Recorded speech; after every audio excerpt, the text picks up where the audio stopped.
there is a hidden rubric in the workplace. And that hidden rubric is what I call the 3 C's of competence, commitment, and compatibility.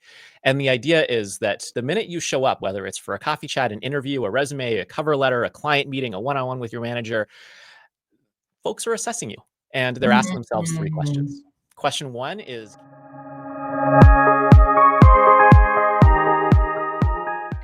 hello, everybody. We are promoting our upcoming event, ICF Converge, which will be happening in San Diego, California, United States, October 23rd through 26th. And I am very excited to actually welcome one of our speakers for Converge, Gorick Ng. He will be talking about his book and his amazing insights into careers, young careers, new careers. You can see already in a banner that Gorick is a best-selling author, Fortune 500 keynote speaker. He is also a faculty and the graduate of Harvard. He is also my fellow Thinkers 50 colleague, recognized in 2022. And what an interesting topic that you decided to actually look into. So why early career? well, first of all, Magda, thank you for having me. It's always so much fun being with you and hearing your insightful questions. I'm sure I'm going to learn a ton from this conversation as well. In terms of why early career, well, it is for millions of people that big transition from the world of knowns to the world of unknowns. You've spent the first 16 years of your life sitting in school, being told what to do, what to think, where to go, how to prioritize, and then all of a sudden, all that ends. And you have to figure out what to do, where to go, how to prioritize, what to value, what goals to set, all through trial and error. And for me, the first in my family to graduate from high school, graduate from university, to be the first in my family to pursue a white-collar professional job in the United States, that was a world of unknown unknowns. And I ended up having to look left, look right, and figure out so many of these unspoken rules of career navigation through trial and error that I found myself wondering, why didn't anyone tell me so many of these things sooner? Why isn't there a curriculum around this? Why isn't someone talking about what can become such an important friction point for so many people who are starting their careers? We often hear terms like the glass ceiling, the bamboo ceiling, and it's this mental image of someone reaching that CEO role and then not being picked. But what I observe instead are countless people who end up leaving jobs that they worked so hard to get and that they had such potential to keep and to get promoted in because of little frictions as a result of these unknown unknowns. So I ended up looking left, looking right, interviewing over 500 professionals across geographies, industries, and job types. And I realized, wow, actually, there's a lot of commonality across these different functions and industries. Why don't I start writing it down and hopefully democratizing some of this knowledge? Yeah, you just said that, first gen. So first gen can mean different things to different people. And for you, it seems like it's first gen multiple times. But it could be a first generation of maybe a person living in certain geography. It may be first generation of a person pursuing education at certain level. It may be a first generation of pursuing a career in a very different sphere that perhaps their families were. So do you think that is it, because we hear it all the time right now, especially with younger people, that the life is complicated. It's been complicated when I was young, believe me. But is it more complicated now? And therefore, is it more complicated for those first gens? It has definitely been always very challenging. But I will say that there's an increased amount of uncertainty that makes this generation especially, that transition especially challenging for this generation. So when I think about this notion of firsts, as you mentioned, I do a lot of keynote speaking. One of the polls that I love to do with the audience, depending if it's relevant, is in what ways are you first? And to see what people say. So I see some that say I'm the first to build a career in this country. I'm the first in my family to graduate from university. Mhm. Okay, those are maybe the classic ones. And then I start seeing responses like I'm the first in my family to get a passport to leave my home country. I'm the first female in my family to pursue an education of any sort. I'm the Uh-huh. first in my family to enter the military and then leave. I'm the first in my family to get out of academia. And so when I start thinking about this notion of first, it's actually a widely encompassing term and it means different things to different people. The lowest common denominator that I see is this feeling of being an outsider among insiders. Mhm. This feeling that there's no one that can tap you on the shoulder, whisper in your ear, and tell you, hey, do this, not that. Pay attention to this, not that. And it's a more common experience than one might think. That if we ask ourselves, in what ways might I be the first? Chances are there's probably something that we're all the first in. I absolutely love your description of that because you're right. We probably all go into certain definition first based on our own experience or what we observe in our surroundings, but it may mean very different things to very different people. What I found very fascinating about your work also is that yes, there are the steps to the firsts, but what is the responsibility of their managers, their leaders?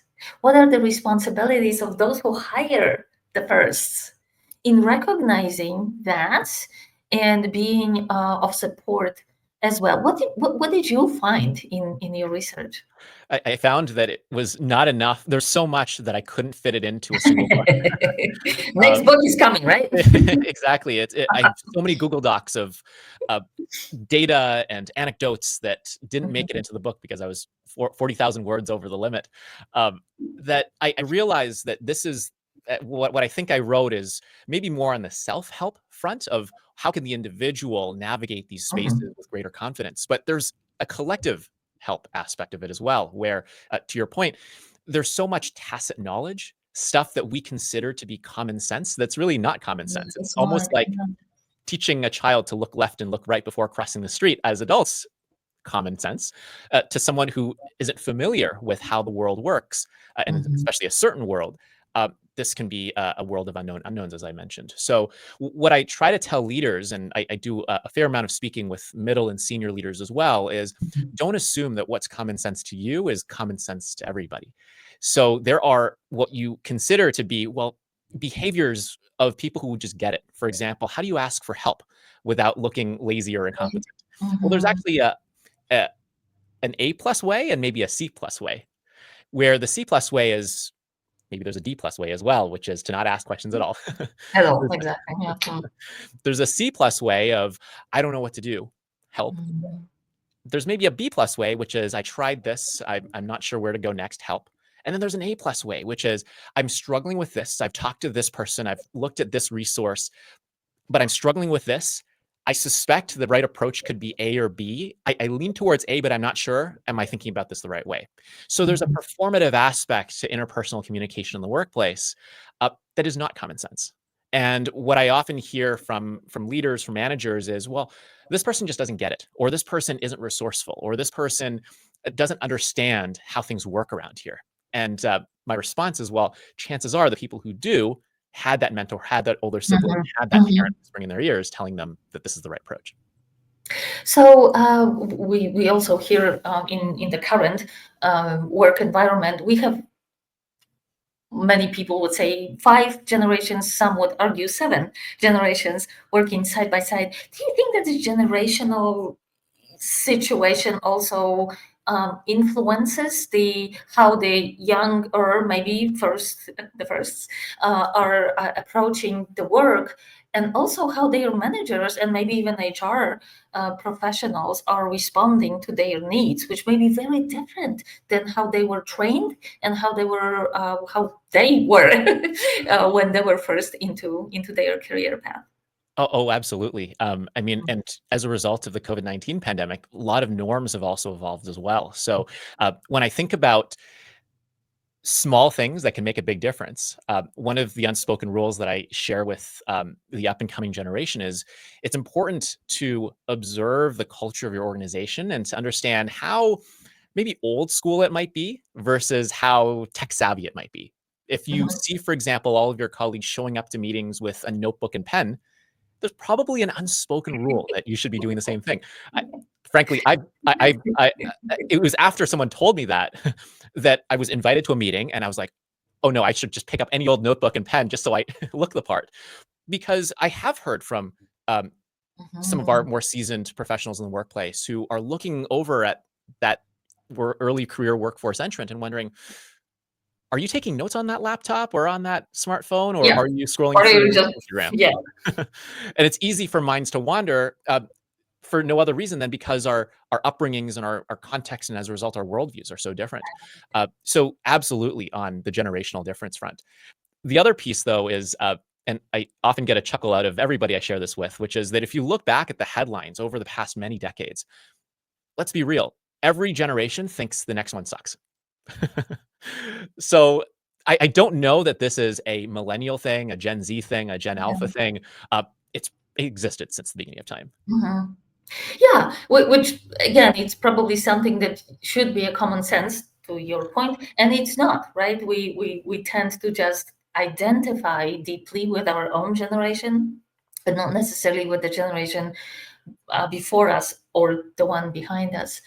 So those, when you speak to the firsts coming to the workplace, do you also talk about that recognition that it's normal, it's typical, it's to be expected and not wrong necessarily.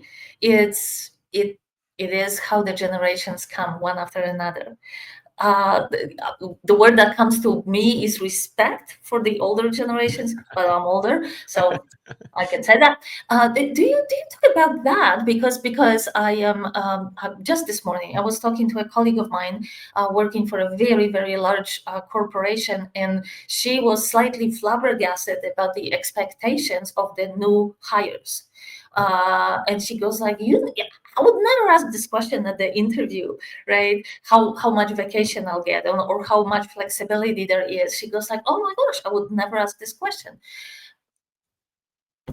But it is more of a norm. However, do you also talk about, as you said, with the pen and the notebook? Is should there be and recognition from a younger generations to what was and what worked, quite frankly. Well, certainly different organizations have different degrees of hierarchy, and we see this as well across different cultures where Sure. um, an organization in Germany would look very different from one in Japan and one in Canada and one in the US. Right. When it comes to your question about this notion, the exact scenario you brought up of, ooh, are you allowed? We were never allowed to ask this question before. And what I have come to realize in talking to both sides and being sort of a whisperer of both sides is just because we never asked those questions didn't necessarily mean that those questions didn't exist.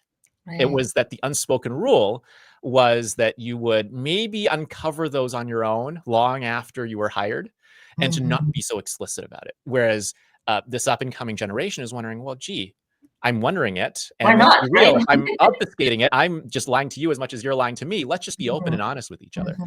Mhm. And so a framework that I found helpful when speaking with leaders is to keep in mind that all of us simply want to feel excited, supported, and valued.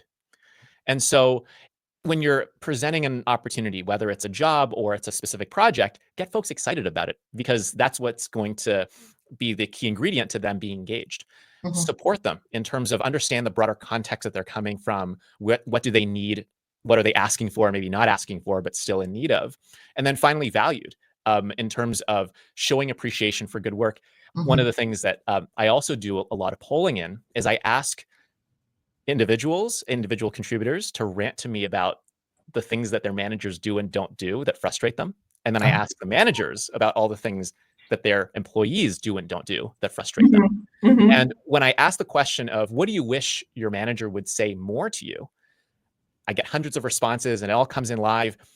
And then when you distill down the essence of each of them, it seems like all they really want is for their managers to say, hi, thank you, and how can I support you? As in, don't just look at the work, look at the person behind the work and Behind the work. appreciate the holistic nature of this human being.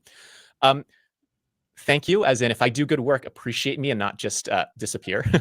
And then finally, how can I help in terms of how can I help you help me? And so perhaps there was a different style of communication and how we would um, express this form of appreciation and support. There's also certainly much more of an expectation that Mhm. work isn't just so much in this rigid, hierarchical, unspoken kind of nature. Most definitely. ICF did a study with Human Capital Institute several years back, and we looked specifically to different generations and what are the needs and wants and values of different generations. And a little bit to our surprise, we came back with exactly the same what you said, that they are not different. They're not different. People want to be acknowledged, people want to be valued. And what we also found was that especially younger people or younger in a professional hierarchy, individuals wanted their managers to care about their growth, right? So what it came to was they may want to do it or receive it in a slightly different way, and that's okay, because as we said, every generation is a little bit different. um, So also that research and a consecutive research pointed to the reverse mentoring. Mm. And for the sake of our listeners, what we defined in this research as reverse mentoring was that when we think about mentoring, typically it is just an older, more seasoned person showing the ropes to the younger one and less experienced. But now, when we see such a differentiation of skills that are actually appropriate and needed in a workplace, we see young people uh, teaching their older colleagues how to use AI, right? And vice versa, the elder, little more older people telling them that, sometimes without email, it was good days. It was good days. Um, and what this research pointed to, and that was the research coming from SHRM, actually, uh, that about 60% of people in the organizational setting do say that there are generational issues. However, 9 out of 10 said that they liked it. They liked having teams that are composed of people from different generations because they can learn so much from each other, even if they originally may think they don't, right? It's like, what can this old person teach me versus what this youngster knows. And then when they start working together, the diversity of their thinking brings the depth that perhaps would not be available if the teams were constructed of a people from the same generation. Did you see any of that in your research? Oh, a ton, and I appreciate you bringing this up. One of the one of the critical obstacles that I see among, especially the firsts, but I say this is quite common among our workforce entrants of today, is a Mhm. lack of confidence. And it's this feeling of, I don't have anything to offer. You're telling me in these unspoken rules that I Oh, need to step up. I need to be proactive. I need to take ownership. But mhm, I don't mhm, know anything. mhm, I don't know certainly as much as this mhm. more senior member of this team or Of the firm. team, yeah. Um, and this is where this notion of reverse mentoring becomes critical, because these young professionals do know something that others don't know. They understand changing consumer habits better than anybody. To your point, AI, perhaps, technologies, tools, trends. Yes, And yes. so, what I like to tell these early career professionals is, you know something others don't. Of course, there's a certain way of presenting your information so that it comes across as Yeah, you sure. wanting to contribute rather than you saying, well, why are we doing things this way? So there's Mhm, a tone aspect, and certainly unspoken rules around that. But you do have something unique to offer, and mhm. senior leaders want to hear from you. And it's the early career professionals that speak up and to contribute outside information, and that who say, "I noticed this," or "In my research, I found this," or "I saw this from this competitor or partner or piece of content. Have we ever considered this?" that it's these professionals that end up standing out and getting ahead because they have this reverse mentorship mindset imbued within them as tacit knowledge. And then the other piece is when it comes to encouraging young people to be able to speak, oftentimes in my polls of tell me about the worst employees you've had and tell me about the worst managers you've had, I see basically two sides of the same coin. So I hear from managers who say, my team doesn't speak up enough. And then I speak to their employees and they say, well, my manager never offers me the opportunity to speak. So I look at this data and I wonder, who's lying to me? Who's at fault here? And it seems like there's definitely a shared responsibility here of speaking up and also offering the opportunity for others to speak up. I love the notion of shared responsibility because again, your book primarily speaks to the firsts, and yet until I think the people on the receiving end, right, the managers, the leaders, the HR professionals, do not have a better appreciation, understanding, and appreciation of the dialogue that needs to happen because it is the shared responsibility. I'm completely agreeing with you that that new person joining the team needs to read how the team works. But at the same time, yeah, if they have something to offer, they should not hold it back because it may be something very emerging and transformational, perhaps for the team. And of course, can't help myself. This is where coaching comes to be, right?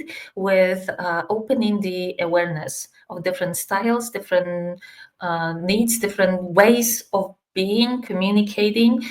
But at the very end of it, it boils down to communication, right? Two to tango.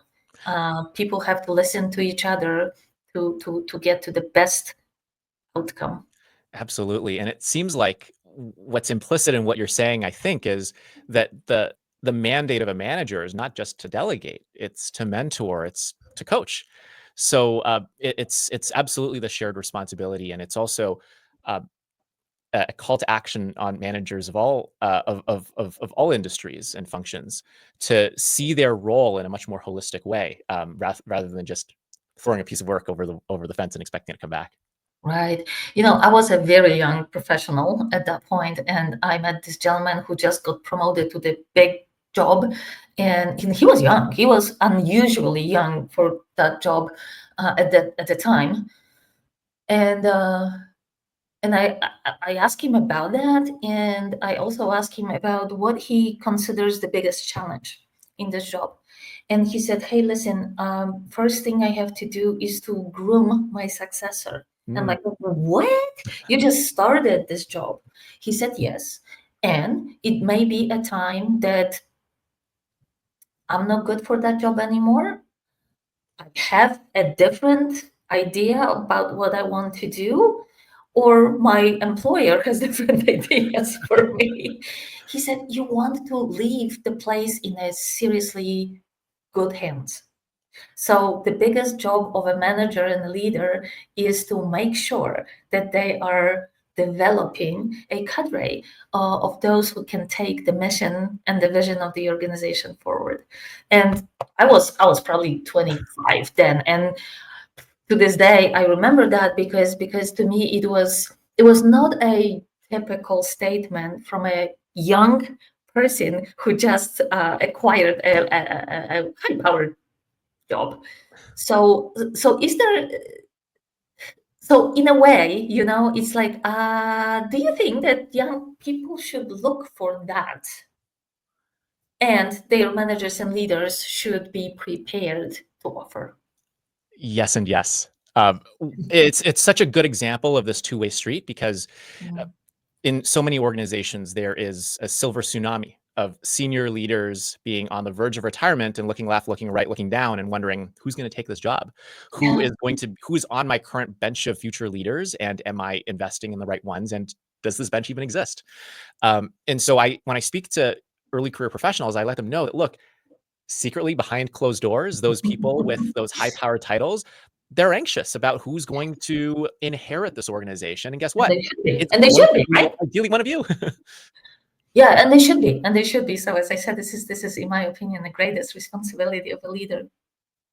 So gosh, we are coming to an end of our time again. Gorick, what would be the message you would like our viewers to be left with today before, of course, they come to San Diego and watch you speak at the ICF Converge? Well, thanks for this opportunity. Aside from please join me at my signature author talk at ICF Converge, I'd say that there is a hidden rubric in the workplace. And that hidden rubric is what I call the 3 C's of competence, commitment, and compatibility. And the idea is that the minute you show up, whether it's for a coffee chat, an interview, a resume, a cover letter, a client meeting, a one-on-one with your manager, folks are assessing you and they're asking themselves 3 questions. Question 1 is, can you do this job well? And can I trust you with more important responsibilities? The second question is, are you excited to be here and to grow here? So if you are those things, then I want to also invest in you and your growth. And then finally, it's the question of, do we get along? Are you competent? Are you committed? And are you compatible? The 3 C's.